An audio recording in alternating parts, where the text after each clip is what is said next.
Hello, it's Nancy today. I'm back in Canada again. Isn't it wonderful? Now it is April, what's the date? 4th. April the 4th.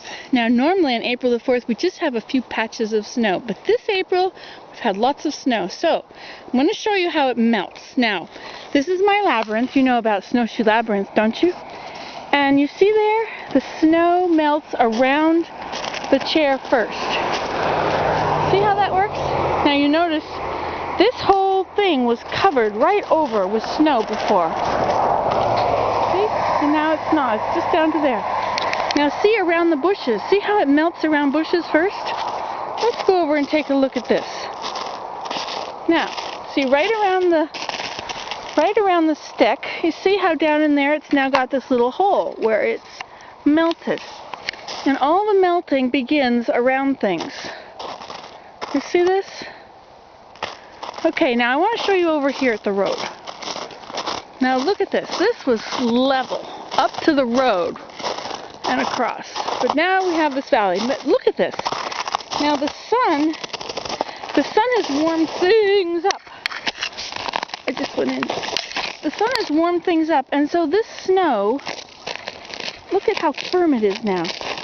This snow, by rights, should be pretty deep over there. But look, could you demonstrate walking on the snow for us, please?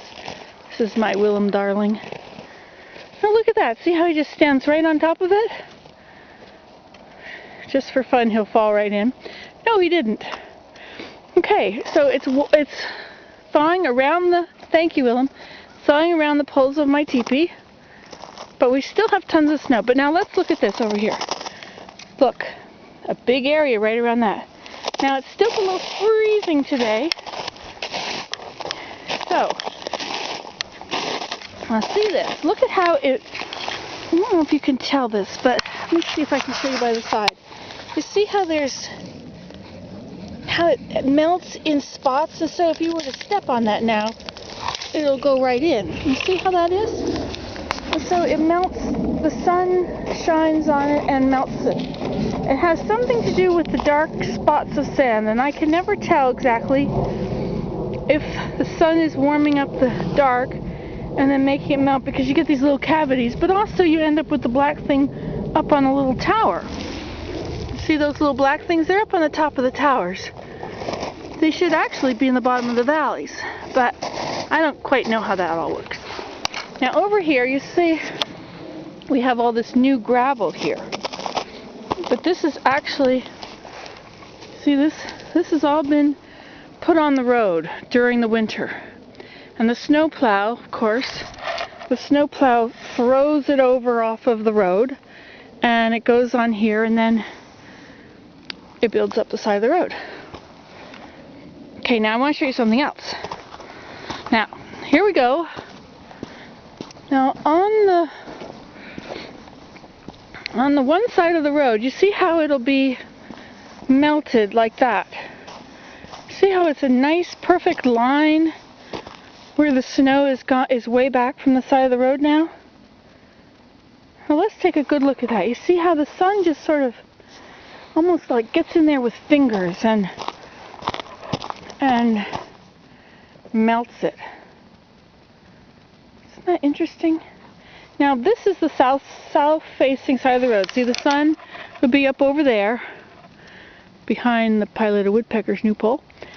And over here, it hits the snowbank. Makes all those interesting things. And then over here you can see how the bank itself is actually, the snow is gone from there. You see that? See, that's because the sun hits this all day. It's because the sun is beaming down right on it. Whereas on the other side, I'll have to show you, it's way up there at the end of the road. I mean, up in between the trees. Now, the snow is always deeper on that side. The sun comes, that's the south. So the sun comes from there, and it can't really melt it on that side, but it can melt it on this side. See that? Now, another thing about melting, hi Willem, is we have the stream begins to swell. See this? How beautiful it is?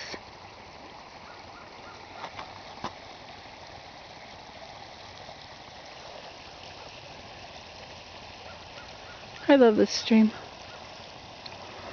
Anyway, when it thaws slowly, like it's just been above freezing and then below freezing, above and below. And when it does that, you end up having a lot less runoff. Like this area here should actually be very underwater. All of this in here, this whole thing is a marsh, and it's where the stream will overflow. You can see it going back up into the marsh woods there. That's not a stream in there. That's just runoff that's now making grooves. Of course, the beavers do try and trench what they can.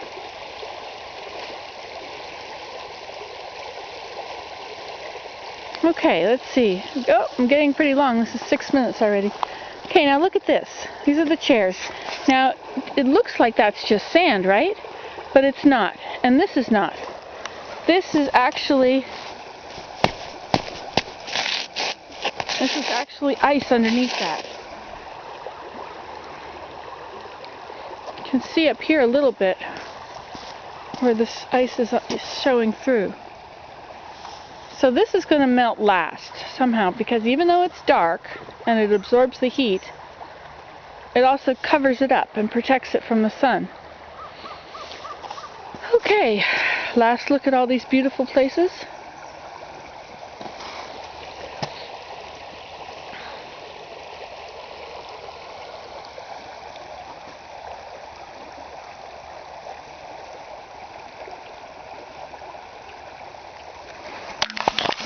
Okay, that's Nancy today teaching you all about how snow melts. Spring thaw is here. It's one of the nicest seasons, except for the mud. But you get no bugs. See, there's no bugs in April. But the leaves are going to come out on the 1st of May. Whether we have snow or not, the leaves will be out on the 1st of May, along with the trilliums and the beloved black flies. Aren't we so lucky? Do you know black flies don't go they are not where there's polluted water? Yes, you know, it's really tempting, isn't it? But no, we have a pure, clean stream, pristine. So 1st of May, we're going to have bugs. You won't be able to go outside because they're like gnats and they're everywhere. I'll show them to you when May comes. That'll be fun. You'll be glad to see that. Okay, well, that's it.